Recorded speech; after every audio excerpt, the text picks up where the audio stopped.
Hello friends, कैसे हैं आप सभी। मैं शिव कुमार स्वागत करता हूं आप सभी का आपके अपने यूट्यूब चैनल पर। और रोज़ की भांति आज भी हम अपने जो इतिहास की क्लासेज हैं उसकी वीडियो लेकर के हाजिर हैं। और जैसा कि हमने 6th क्लास की जो वीडियो सीरीज शुरू कर रखी है इतिहास की, तो इतिहास के अंतर्गत अपना 5वां चैप्टर चल रहा है, राज्य, राजा और एक प्राचीन गणराज्य। तो इसके बारे में हमारा डिस्कशन चल रहा है। इससे पहले वाली वीडियो में हमने डिस्कस किया था कि कुछ लोग राजा कैसे बनते थे, यानी राजा बनने की जो प्रक्रिया थी प्राचीन समय में वो किस प्रकार से थी। आज हमारा जो वर्णन होने वाला है, आज हमारा जो डिस्कशन रहेगा वो रहेगा जनपद, यानी जनपदों का उदय किस प्रकार से हुआ।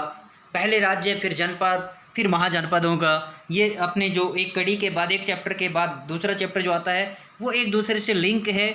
और किस प्रकार से ये अपनी जो सीरीज़ है ये आगे बढ़ रही है और एक के साथ एक बेहतरीन चैप्टर जो हैं वो जुड़ते जा रहे हैं, जो कि हमारी प्रत्येक प्रकार की जो कॉम्पिटिटिव एग्ज़ाम्स हैं उन सभी में हमारे लिए काफ़ी हेल्पफुल साबित होने वाले हैं। तो आज हम जनपद कैसे बने, जनपदों के राजा किस प्रकार से चुने जाते थे, उन सभी के बारे में डिस्कस करने जा रहे हैं। तो आइए शुरू करते हैं अपना टॉपिक जनपद से। जनपदों का जो टॉपिक है वहाँ से हम अपना ये शुरू करते हैं। तो देखिए, जनपद क्या, महायज्ञों को करने वाले राजा अब जन के राजा न होकर किसके बन गए थे, जनपदों के। जैसे कि हमने ऊपर जाना था, पिछले चैप्टर में भी जाना था कि उस समय जो कबीले होते थे उनमें जन, जैसे भरतजन, यदुजन या विश, भरतवेश, यदुवेश, ये नाम जाने थे। अब इस चैप्टर में हम जानेंगे कि महायज्ञों को करने वाले जो राजा लोग थे वो अब जन के राजा न होकर किसके राजा बन गए थे, जनपदों के राजा कहलाने लग गए थे। अब जनपद जो होता है वो जन से बड़ी इकाई होती है। यहाँ पर देखिए, जनपद का शाब्दिक अर्थ क्या है। जनपद का शाब्दिक अर्थ है जन के बसने की जगह, यानी जहाँ पर इंसान बसने शुरू हो गए, जहाँ पर स्थायी रूप से लोगों ने अपने आवास बनाए। कुछ महत्वपूर्ण जो जनपद हैं वो हमें मानचित्र नंबर 4 के अंदर पृष्ठ नंबर 49 में जो 49 पेज है उस पर हमें दिखाई देंगे। वहाँ पर हम महाजनपदों के बारे में, जनपदों के बारे में जानेंगे कि उस समय के कौन कौन से जनपद जो हैं वो महत्वपूर्ण थे। तो देखिए, पुरातत्वविदों ने इन जनपदों की कई बस्तियों की खुदाई की है, यानी बहुत से क्षेत्रों पर ऐसे पुरातात्विक क्षेत्रों की खुदाई की जहाँ से इनके अवशेष प्राप्त हुए हैं। जैसे कि दिल्ली में पुराना किला, उत्तर प्रदेश में मेरठ के पास हस्तिनापुर और एटा के पास अतरंजी खेड़ा। एटा कहाँ पर है, उत्तर प्रदेश वाला जो एरिया है इधर, एटा के पास अतरंजी खेड़ा। इनमें कुछ ये प्रमुख स्थल हैं जहाँ पर जनपदों के अवशेष प्राप्त हुए हैं। खुदाई से पता चला है कि लोग झोपड़ियों में भी रहते थे और मवेशियों तथा जानवरों को ये लोग पालते थे।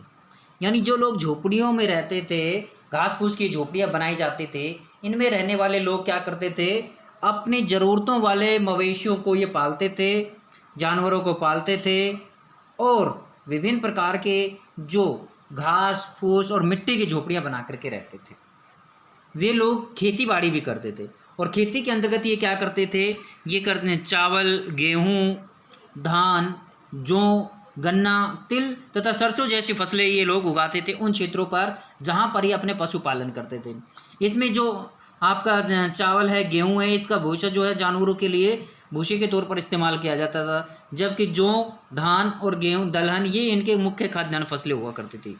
तो देखिए इसमें क्या दिया हुआ, क्या इस सूची में तुम्हें किसी ऐसी फसल का नाम मिला है जिसका उल्लेख अध्याय 3 में किया है? तो बिल्कुल मिला है। ये जौ की जो फसल है, गेहूँ, जौ, चावल, ये हमारे अध्याय 2 से लेकर के हमने 3rd में और 4th में भी इनका हमें वर्णन देखने को मिला है। तो आगे देखिए इसमें किस प्रकार से लोग मिट्टी के बर्तन भी बनाते थे। क्या करते थे, लोग मिट्टी के बर्तन भी बनाते थे। इनमें कुछ धूसर और कुछ लाल रंग के होते थे। धूसर का मतलब होता है जो मटमैला कलर होता है। इन पुरास्थलों में कुछ विशेष प्रकार के बर्तन मिले हैं जिन्हें चित्रित धूसर पात्र कहते हैं। ये यहाँ पर आपको चित्रित धूसर पात्र का एक एग्जाम्पल दिया हुआ है आपके सामने। ये चित्रित धूसर पात्र है जिसको के रूप में, इसको किसके रूप में जाना गया है, चित्रित दूषित पात्र। इसको चित्रित क्यों कहा गया है, देखिए यहाँ पर इसके बगल में देखिए, साइड में देखिए, ये चित्र बनाए गए हैं, इसलिए इनको चित्रित कहा गया था। और धूसर पात्र का मतलब हो गया मिट्टी के बर्तन। जैसा कि इनके नाम से ही स्पष्ट है, इन बर्तनों पर चित्रकारी की गई होती थी। देखो इधर ये चित्रकारी की हुई है, यहाँ पर ये चित्रकारी है। तो चित्रकारी जो चित्रित बर्तन होते थे उनको चित्रित धूसर पात्र कहते थे।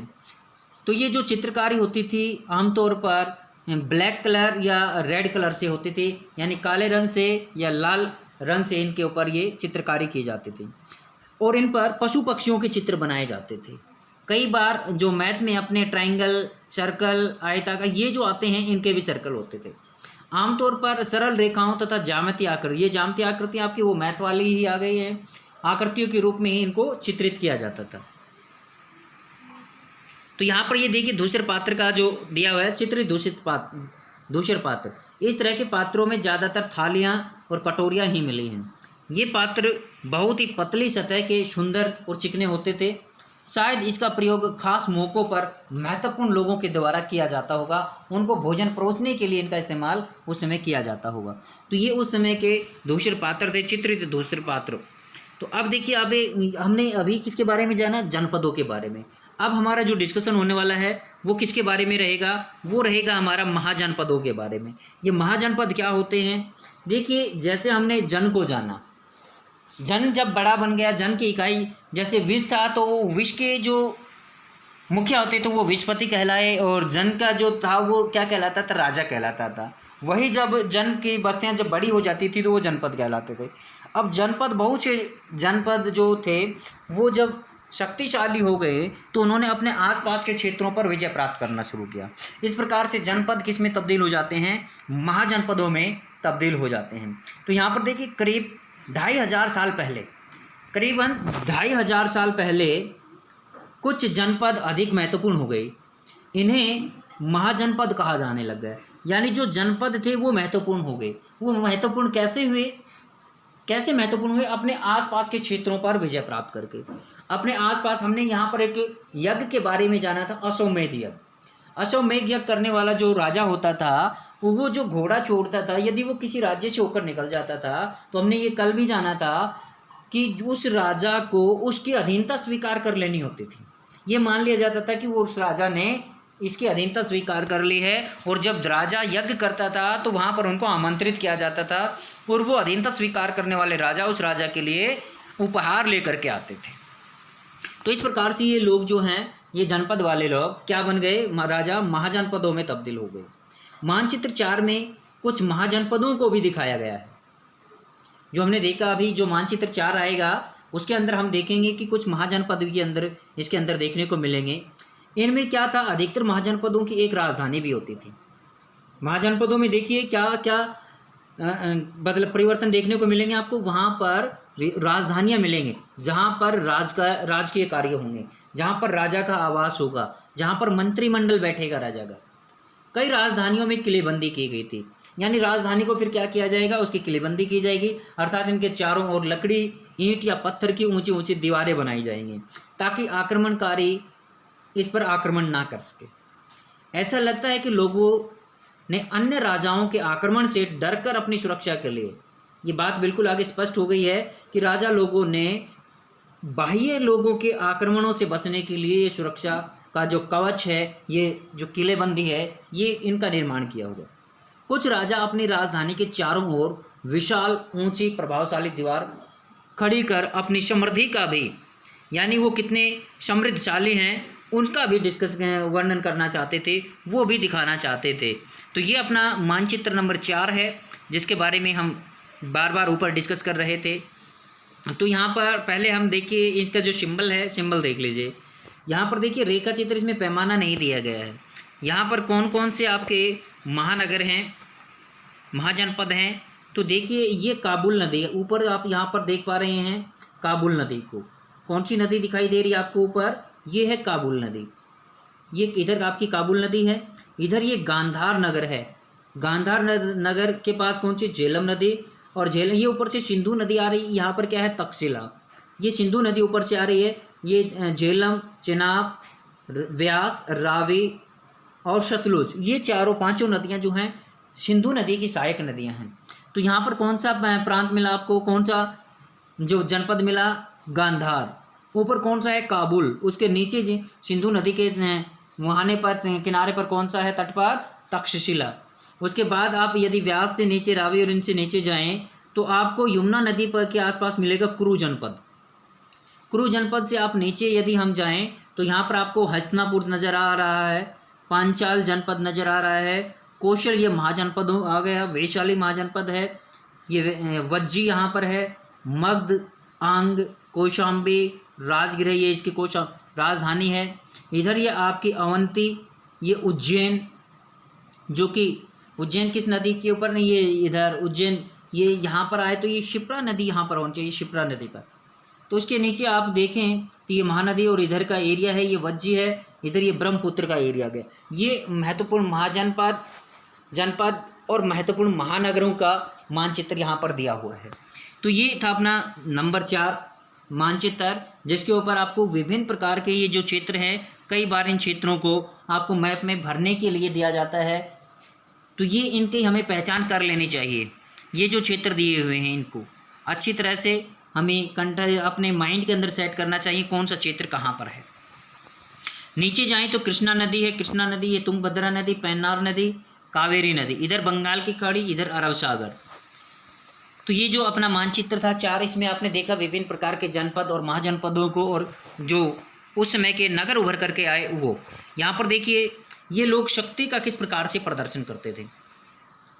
हमने ऊपर देखा था, यहाँ पर देखिए इधर कि अपनी समृद्धि, कुछ लोग अपने क्षेत्रों के इर्द गिर्द क्या कर देते थे, ऊंची दीवारें बनाते थे ताकि वो अपनी समृद्धि और शक्ति का प्रदर्शन कर सकें, अपनी समृद्धि और शक्ति का प्रदर्शन करते थे। इसके माध्यम से इस तरह के किले जो होते थे, इस तरह के किले से अंदर के रहने वाले जो लोग थे और उस क्षेत्र पर नियंत्रण रखना भी सरल हो जाता था। यानी उसके अंदर लोग रह सकते थे और अंदर रहने पर यानी चारों तरफ दीवार होने पर उनके ऊपर नियंत्रण रखना आसान हो जाता था, राजा का नियंत्रण अच्छी तरह से हो जाता था।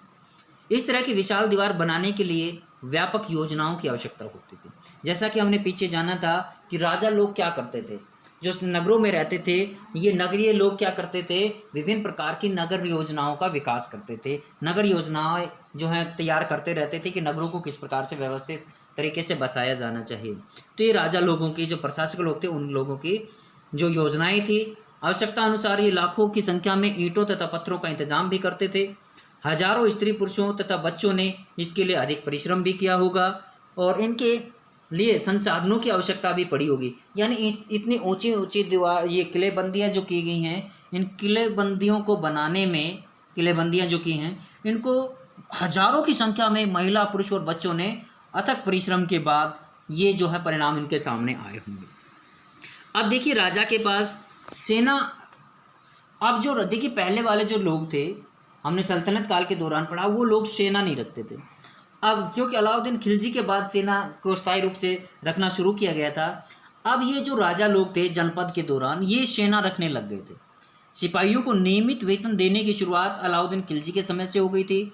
मोहम्मद तुगलक ने भी इस प्रकार का जो है ये जारी रखा था, जो नगद सैलरी देने का सिस्टम। लेकिन अब जो है पूरी तरह से इनको वेतन पूरे साल रखा जाता था और उनको भुगतान दिया जाता था, पूरी सैलरी दी जाती थी। कुछ भुगतान संभवतः आहत सिक्कों के रूप में भी किया जाता था। आहत सिक्के कौन से होते हैं, जो कि विभिन्न प्रकार के राजाओं के द्वारा चलाए गए और उनके मोहर लगने पर किसी भी धातु पर वो उस क्षेत्र में चलने वाले सिक्के हो जाते हैं। इन सिक्कों के बारे में तुम अध्याय 8 में पढ़ोगे। यानी इन विभिन्न प्रकार के जो सिक्के हैं, इन सिक्कों के बारे में आप किसमें, अध्याय जो नंबर 8 रहेगा हमारा, उसमें इनके बारे में विस्तार से पढ़ेंगे। अब यहाँ पर देखिए क्वेश्चन यहाँ पर बनता है, महाजनपदों के राजा ऋग्वेद में उल्लेखित राजाओं से किस प्रकार अलग थे। तो ऋग्वेद में उल्लेखित जो राजा थे उनके पास स्थायी सेनाएं नहीं होती थी भाई, वो विष या जन के राजा होते थे, विशाल क्षेत्रों के राजा नहीं होते। यहाँ पर ये देखिए किस प्रकार से चिनाई का काम किया जा रहा है। ये देखिए भवन निर्माण का कार्य, कौशाम्बी किले की दीवार का है ये, जो उत्तर प्रदेश के अंदर है। यह चित्र आधुनिक उत्तर प्रदेश के इलाहाबाद के पास मिली ईंटों की दीवार के अवशेष है। ये ईंटों की दीवार किस प्रकार से बनी हुई है। इसके एक भाग का निर्माण आज से लगभग 2500 साल पहले, संभवतः 2500 साल पहले हुआ होगा। यानी 5वीं शताब्दी ईस्वी पूर्व की कहानी है ये। अब यहाँ पर देखिए कर, उस समय कर किस प्रकार से लगाए जाते थे लोगों पर, कर किस प्रकार से लिए जाते थे, टैक्स वसूलने का तरीका क्या था, वो देखिए। टैक्स कर, देखिए महाजनपदों के राजा विशाल किले बनवाते थे। अब जो विशाल किले बनवाएगा उसको क्या चाहिए, पैसा भी चाहिए, सेना रखते थे उसको नगद वेतन देने के लिए पैसा चाहिए, और बड़ी सेना रखते थे, इसलिए उन्हें प्रचुर संसाधनों की आवश्यकता होती थी, बहुत ज़्यादा संसाधनों की, रिसोर्सेज की ज़रूरत पड़ती थी। इसके लिए उन्हें कर्मचारियों की भी ज़रूरत होती थी। अतः महाजनपदों के राजा लोगों ने क्या किया, राजा लोगों के द्वारा समय समय पर लाए गए उपहारों पर राजा निर्भर न हो करके अब नियमित रूप से कर वसूलने लग गए थे, यानी स्थायी रूप से इन्होंने टैक्स लगाने शुरू कर दिए थे। अब देखिए जो टैक्स वसूले जाते थे वो टैक्स वसूलने का तरीका क्या था। देखिए फसलों पर लगाए गए कर सबसे महत्वपूर्ण होते थे। सबसे ज़्यादा जो आमदनी होती थी किसी राजा के पास वो राजस्व से होती थी, और राजस्व कहाँ से आता है, ज़मीन से। अधिकांश लोग कृषक ही थे, किसान लोग थे, जैसा कि आज भी भारत में अधिकांश मोर देन 60% जो पॉपुलेशन है वो किस पे डिपेंड करती है, एग्रीकल्चर के ऊपर डिपेंड करती है। उस समय प्राय कृषि का कितना भाग जो टैक्स के रूप में लिया जाता था, 1/6, 1/6वां हिस्सा जो है वो कृषि के रूप में निर्धारित किया गया था, और इसको क्या नाम दिया गया था, भाग। यानी एक सेंटेंस बनेगा कि भाग किसे कहते थे महाजनपद काल में, तो जो ये एक प्रकार का टैक्स था जो कृषि पर लगता था, कृषि उपज का 1/6 हिस्सा होता था। कारीगरों के ऊपर भी टैक्स लगाए गए थे जो प्राय श्रम के रूप में मतलब परिश्रम के रूप में चुकाए जाते थे।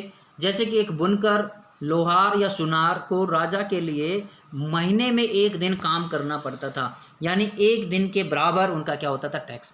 पशुपालकों को जानवरों या उनके उत्पाद के रूप में टैक्स देना पड़ता था, कर देना पड़ता था। व्यापारियों को सामान खरीदने बेचने पर भी कर देना पड़ता था।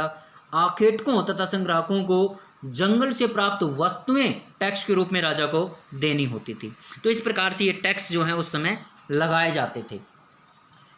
तो आखेटक तथा खाद्य संग्राहक राजाओं को क्या देते होंगे, तो आखेटक यानी जो जंगलों में शिकार करते थे या जो जंगलों से विभिन्न प्रकार के कंदमूल वगैरह इकट्ठे करते थे, तो जो लोग जैसा काम करते थे, आखेटक लोग शिकार खेलते थे, तो शिकार करते थे तो जानवरों की जो खाल होती है, स्किन होती है, चमड़ी होती है, ये चमड़ी और विभिन्न प्रकार के जानवर जो हड्डियां होती थी, उन हड्डियों से विभिन्न प्रकार के जो बनाए जाते थे, चमड़े से जो विभिन्न प्रकार की वस्तुएं बनाई जाती थी, ये जो है राजा को उपहार स्वरूप दी जाती थी आखेटकों के द्वारा। संग्राहक जो जंगलों से विभिन्न प्रकार के जो जड़ी बूटियाँ और जंगलों से विभिन्न प्रकार के जो कंदमूल इकट्ठे करते थे वो टैक्स के रूप में राजा को देते थे।